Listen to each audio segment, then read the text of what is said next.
Hello everyone, welcome to my very first video in the beginner series of how to play chess. In this video I will explain every single rule of chess, so stay tuned for that.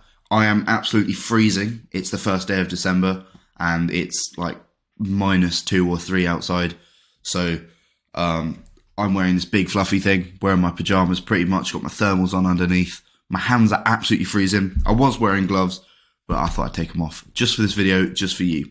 So you're welcome. You're welcome for doing that. But yeah, hopefully this video should teach you how the pieces move, how to set up a chessboard, how to win, lose, or draw a chess game, and how the chess timer works, so you can take advantage of all of the rules in your games. So to begin with, the chessboard, it's an 8x8 grid. If you can't do quick, simple maths, that's 64 squares. Do your times table grids to work that one out quicker if you were slow working out 8 times 8. And essentially the board has alternating light squares and dark squares. Now this means that there are 2 ways to orientate the board. So for example, if I was here looking at the chessboard this way, like this, I will have a dark square on my right hand side. But if I was down here, whoa, then I have a light square on my right hand side. And so what way is correct? Does it matter? Is there a correct way? The answer, of course, is yes, there is a correct way. And that would be white on the right hand side. So chess is played with 2 people on opposite sides. And as you can see here, both very well drawn people have a white square on their right hand side. So you know that the board is orientated correctly. Note that these red circles aren't normally on the chessboard. I just put them there myself to showcase that they have a white square there. Otherwise, it would be quite helpful if there was a white square there to, not white square, a red circle on the white square to showcase it, but there's not. So you're just going to have to remember it yourself. Now, to refer to each specific square on the chessboard, there is a coordinate system that we use. It essentially breaks the board into 2 categories. You have the horizontal columns, which are called files, and the vertical columns. What am I on about? Vertical columns are called files. Horizontal rows are called ranks.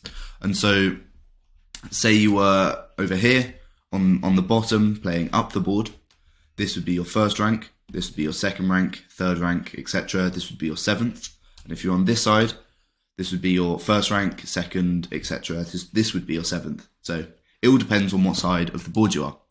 Now, this is the coordinate system specifically that we use. So the files are given letters and the ranks are given numbers. And so basically each square has its own coordinate with a corresponding file and letter, file, letter, and rank number. And so, for example, this square here, this little box here, I know this circle goes out into loads of them, but the one in the middle would be on rank number 6 and file E. Now, what way do we do it? Is it 6E? Is it E6? Does it matter? Of course it matters. It mattered before when the board was orientated, so it matters now. Essentially, it's always the letter first and then the number. Now, a simple way to remember this, well, I say simple, a way to remember this, it might not be simple, is to remember this little phrase, along the corridor and up the stairs. So if you imagine there's a little man here, and he wants to get all the way to the top of the board, how would he do that? Well, of course, he would go along the bottom and up the side. Like, you wouldn't be able to go up here because he'd just fall down. And so, yeah, along the corridor and up the stairs. Now, I drew this here, so you don't have to imagine it. You know, you can visualize it yourself. So, yeah, shout out my Microsoft Paint abilities for that one. Big up. Now, onto the pieces. So I've told you about how the board works, how the coordinates work. Now, onto the actual pieces. Oh, look at that. That's satisfying. Hello. But yeah, this is the pawn. The pawn is the most simple piece, basically. You have 8 pawns each, as you can see. Normally, they're not all topsy-turvy, but I thought it could be fun to set out the slide like this. Why not? Now, basically, pawns move in one square increments at a time, unless they haven't moved, in which case they can move one square, but they can also move 2 squares if they want, and they can only move forwards. Now, they can capture diagonally, and that basically means that they would go onto the square where an opponent's piece is and remove the opponent's piece from the board, but more on that later. The knight, not the horsey. Some people call this the horsey. Don't do that, because that would be very silly and people would think you're bad at chess. And you're not bad at chess because you're watching the beginner series and you're improving. And so by the end of these videos, you will be better than them. So you can point at them and tell them that. So yeah, the knight is the most unique piece, and it basically moves in an L shape. And what that means is it goes in 2 squares in one direction and then 1 square in a perpendicular direction. So 2 and then 1 basically is the phrase you need to remember. And it jumps over other pieces. So even though there are opponent's pieces here in the way, the knight doesn't care. It just hops over, does a little jump over the other pieces. And that's why it's the most unique piece, because it can't be blocked by an opponent's piece. Now notice that it doesn't actually attack any of the squares in between. It only attacks the green squares, the green circle squares, and so it's not attacking any of the opponent's pieces here. Similarly, the bishop, well, I say similarly, they're very, very different pieces. But the bishop, you have 2 each. You have 2 knights as well. And the bishops only move in diagonals. Now, by the nature of the chessboard, this means that they can only go on 1 colour square the whole game, since the board alternates between light squares and dark squares.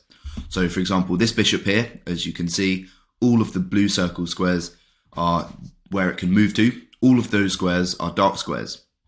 Since this bishop starts on a dark square, it will only ever be able to see a dark square during the entire game, and therefore we call it the dark square bishop. Makes sense. Since you have 2 bishops, one is on a dark square, one is on a light square, we call them light and dark square bishops. They can move any amount of squares along the diagonal, whereas a pawn can only move 1 or 2 on its first move. Knights can only move 2 and then 1. Bishops can move any amount of squares along the diagonal. So, for example, if it was here on H8, it can move all the way down here to A1 if it wishes to. The rook is similar to the bishop in that it can move all the entire length of the board in one move. So it can move from C1 all the way up here to C8. However, the rook moves in straight lines as opposed to diagonals. So it moves along files and ranks. The rook is slightly more powerful than the bishop, and this is just due to the fact that it can see every single square on the board if it wants to. Since the bishop is confined to half the squares on the board, it's less powerful than the rook, basically. Now onto the queen, onto the royalty of the chessboard. She is the most powerful piece, and she combines a rook and a bishop. As you can see from this diagram, she covers a lot of squares. You want to make sure that you keep your queen safe, because, as I said, she is the most powerful piece on the chessboard, and you don't want to give her away for cheap, because that would be a big mistake, because of just how far her range is, how quickly she can move across the board, and how many things she can attack at once. And finally, but definitely not least, last but definitely not least, I meant to say, the king. The king, similarly to the queen, he can move in any direction, but he is capped at moving 1 square in any direction. But he is the most important piece. If the king is attacked, he must be moved. And so there are very interesting scenarios that we'll get into later called check and checkmate, where the king must be moved when it's attacked. Oh, and you'll have 1 king each, obviously. Sorry about those random noises. Capturing. So you can't move to a square where you already have a piece. Makes sense. You don't want to lose all your pieces because you're a bit stupid and you played your own pieces there. But what this means is that your pieces can block your other pieces. So for example, this rook down here on D2 is being blocked by this pawn, and so it can't see any of these squares past the pawn. Similarly, this bishop is blocking these squares past f2. However, if they are your opponent's pieces, you still can't see past them. However, you can move to the same square as your opponent's pieces and capture it. Just like that. There you go. You've just taken the pawn. Well done. The only exception to this rule would be pawns. As I mentioned earlier, pawns captured diagonally, even though they move forwards. And so this means that two pawns can be stuck here forever, basically. Since they can't capture forwards, they only move forwards, and they can't move diagonally, they only capture diagonally. Even though these pawns can move forwards, these pawns can take or move forwards. These pawns here are stuck. Since there's something in front of them, they can't move forwards, and since there's nothing diagonally next to them, they can't take. And so they'll be there until either this pawn moves, is taken, and you can move forwards, or until there's an opponent's piece on f5 or h5, where you can take and move your pawn. Now, I've mentioned all these pieces, and I've briefly said that the queen is the most important piece, but there is a rough points guide that we have in chess that basically says if you trade these pieces, then that's roughly a good trade. So the king, I mentioned, he is the most important piece. You can't play chess without the king, and he is essentially the goal of chess, to capture your opponent's king. And so he is given an infinite amount of points.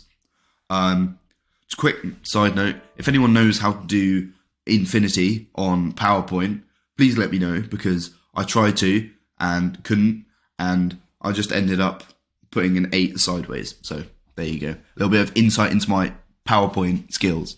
The queen, as I mentioned, she's the most powerful piece, and therefore she's given 9 points.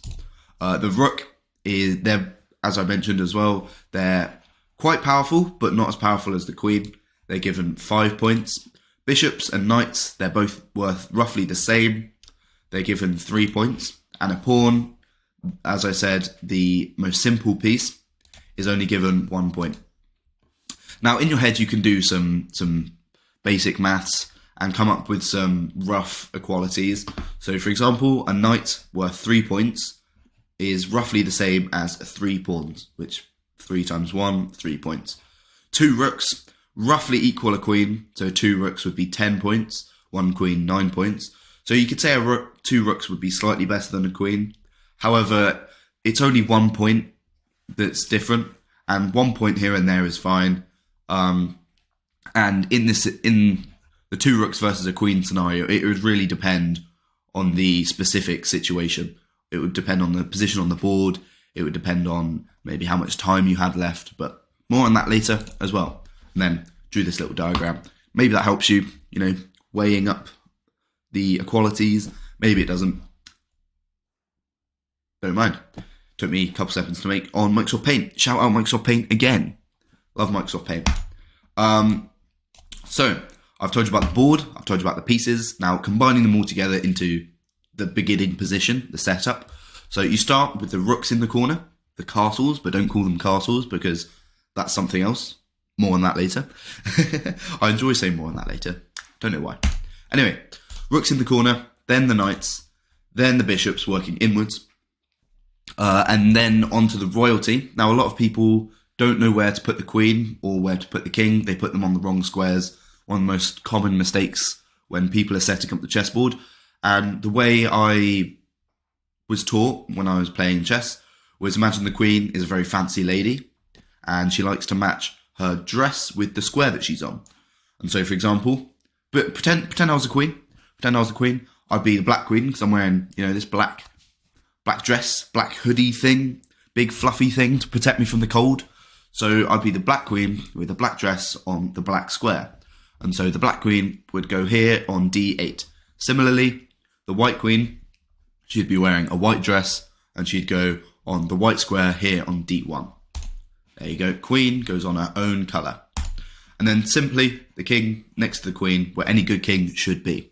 There you go. And then in front of that, just a row of pawns each on the second rank. Now, the board It's split into two halves.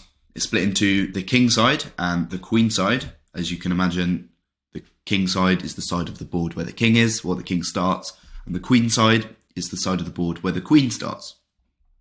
This is just used so you can simply refer to other pieces on the board. So for example, this bishop here on c1 could also be referred to as the queen's bishop, or this knight up here on g8 could be referred to as the king's knight, just because of the way that the board is set up. Now check, as I briefly mentioned earlier, is when the king is attacked. A fun fact I found out when researching for this video, making these slides, was that it originates from the word Shah, which means king in Persian, which was supposedly one of the first countries to play chess. So, fun fact, a little bit of trivia for you there. Shout out anyone from that speaks Persian. But yeah, when you're in check, you have three options to get out of check, which, as I said, is imperative. You must get out of check. You can either capture, you can move, or you can block. Now, what does that mean? Well, I will show you with some epic diagrams. So, for example, the first example, capture. This rook is attacking your king. This bishop can capture the rook, and when you capture the rook, you're no longer being attacked by the rook because the rook isn't on the board anymore, and so you're not in check. You have escaped check. Well done. Nice one. Moving, again, that's exactly what it says on the tin. Your king is being attacked, and there are some free squares where you can move your king to, and so you simply move out the way. Simple. And now you're not being attacked. This rook isn't hitting the king, and your king is safe. And again, blocking. Let's say the king's being attacked again, but you have a piece that can move in the way. As we know, the bishop moves diagonally and can move up here to d4 to block the rook. And so it does. And now the king isn't being attacked, since we know that the rook can't attack through pieces. And then, there you go. You've just learned the rules of check and how to escape check. Now, checkmate is when you can't escape check. So, for example, this king is in check from the queen. The queen is attacking the king. And any square the king moves to will be check. If he moves here, he'll be checked by the queen. If he moves here, he'll be attacked by the queen. If he moves here, he'll be attacked by the king. And so this is checkmate.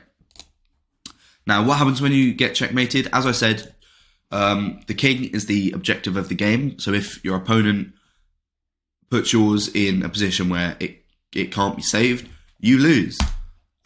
So yeah, don't get checkmated. This is you when you get checkmated. Yeah, don't end up like this guy, or do get checkmated, but learn from it. That's the main thing to do when you are a beginner. Learn from your mistakes, go through them. But more on that in another video. So subscribe and stay tuned for that. Yeah, stalemate, similar to checkmate, apart from your king isn't in check, basically. So a simple diagram of this would be very similar position, but the queen has moved over one square. What does this mean? Well, it means your king isn't in check. If you notice, like, you're not being attacked at all. This king's not being attacked. However, any square that the king moves to, so 1, 2, 3, they're all being attacked. And so you can't move without putting your king in check. Since you have to move every single time it's your turn, there is no way for white to possibly move here without endangering his own king and losing the game. And so therefore, this position is called stalemate, and this means that the game just ends in a draw. No matter if you have 1,000,000 points of material, if you have 1,000,000,000 queens on the board, and just your opponent just has one king, if you put their king in stalemate, then it's a draw. Now onto some special moves. We all have a special move, don't we? Castling, probably my favourite. Castling allows you to move 2 pieces in one go. It's the only move in chess where you can move 2 pieces. That's 4, but 2 pieces in one go. And it basically can happen when your king and rook have spaces between them. So here we see black.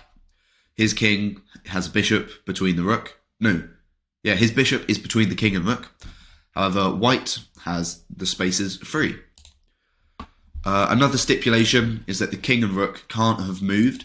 So, for example, here the king has moved, here the rook has moved, and so neither side can castle.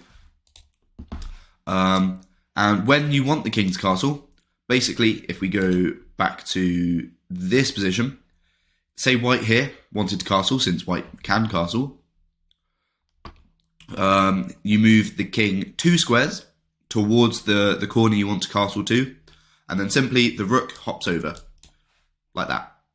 Simple. Yeah, nice. Double whammy, because you can move, as I mentioned, 2 in 1. 2 in 1 is the only time in chess you can do that, as I mentioned.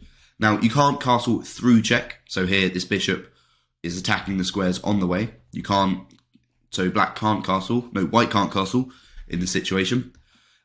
Similarly, if this bishop was here on a5, and this pawn wasn't here, let's say, and the king was in check, white wouldn't be able to castle, because you can't castle through check, whilst in check, or into check. So none of these 3 squares that the king is on, is going to, or is going through, can be attacked by an enemy piece. But you can also castle on both sides.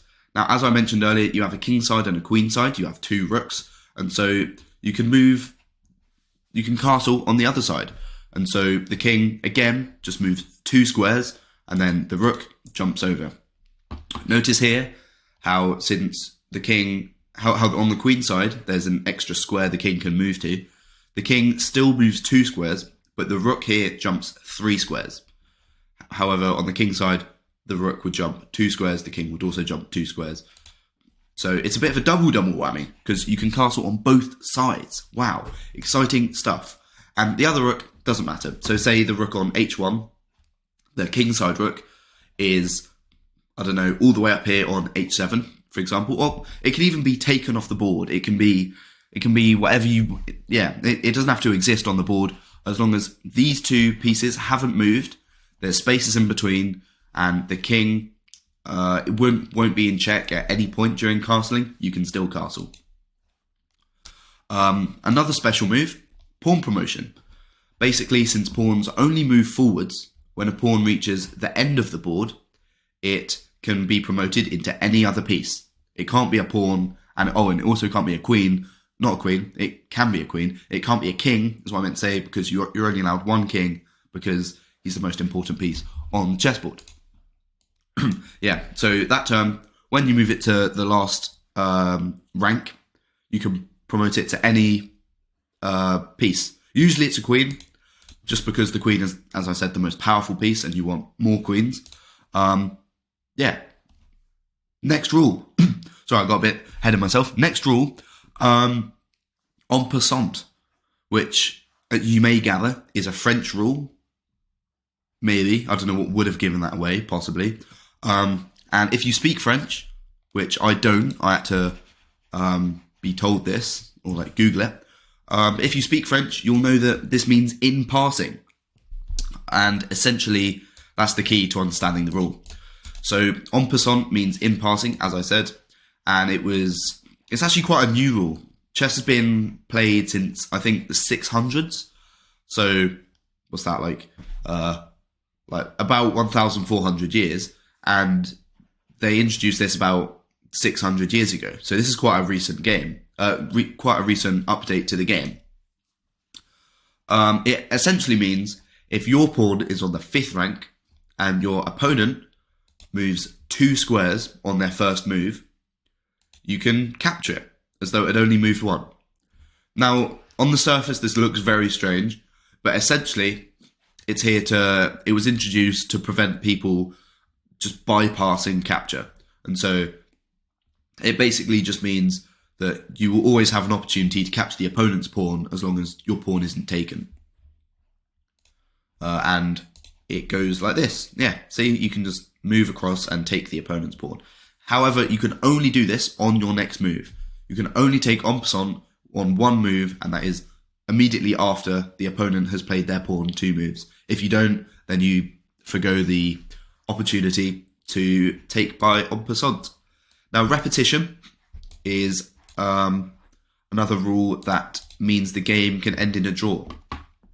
It basically happens when the same position occurs 3 times. Now, it must be the exact same position. This includes en passant and castling. So a quick example here.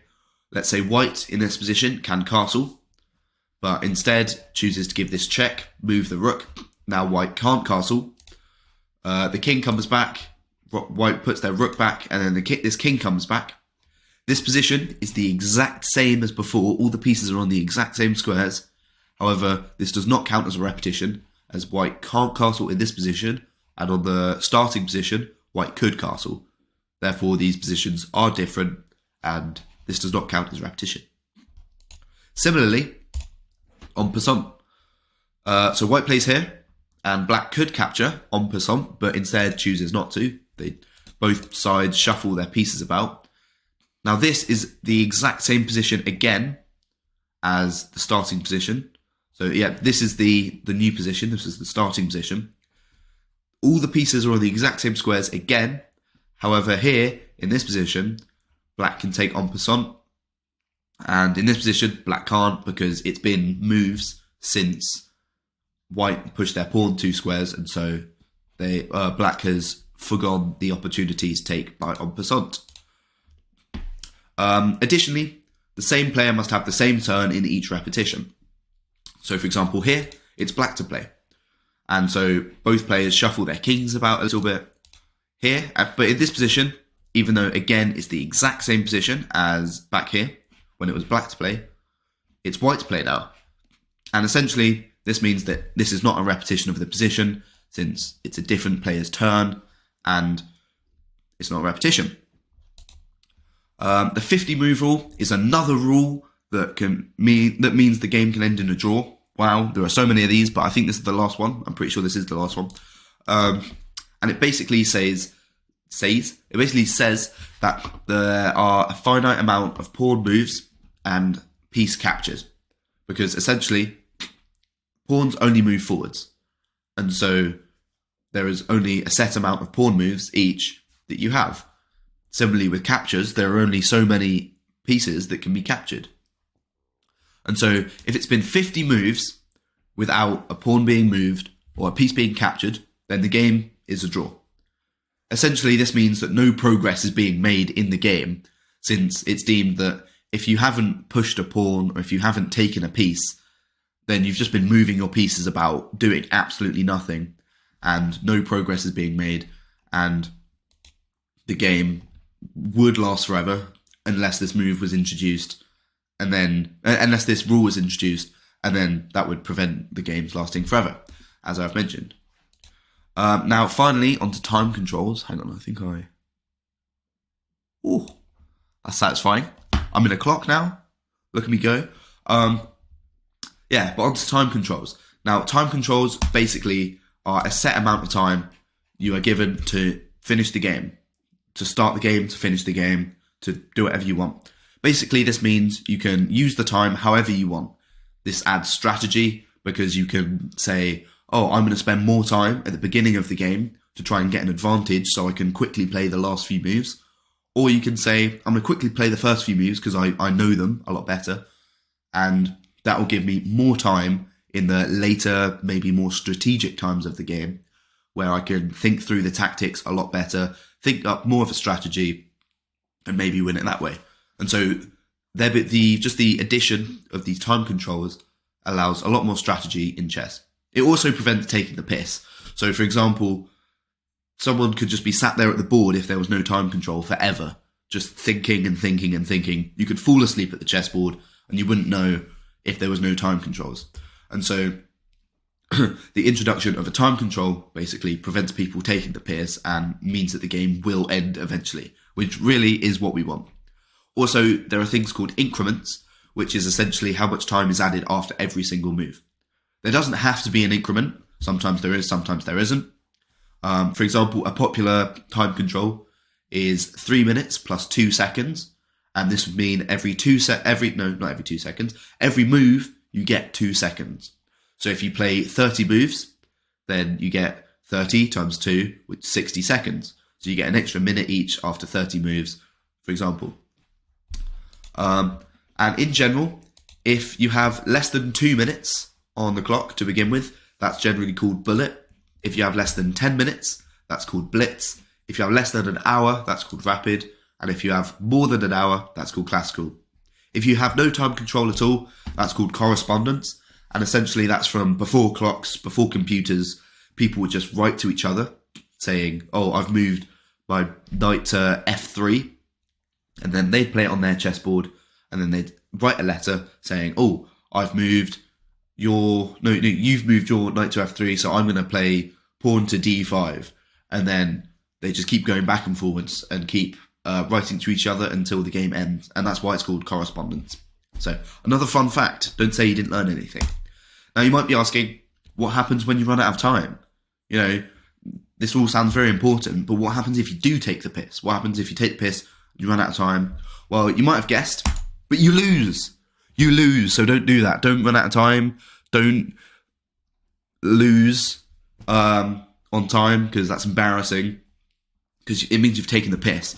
So don't do that. The only other thing I will say is you won't lose on time if your opponent has nothing.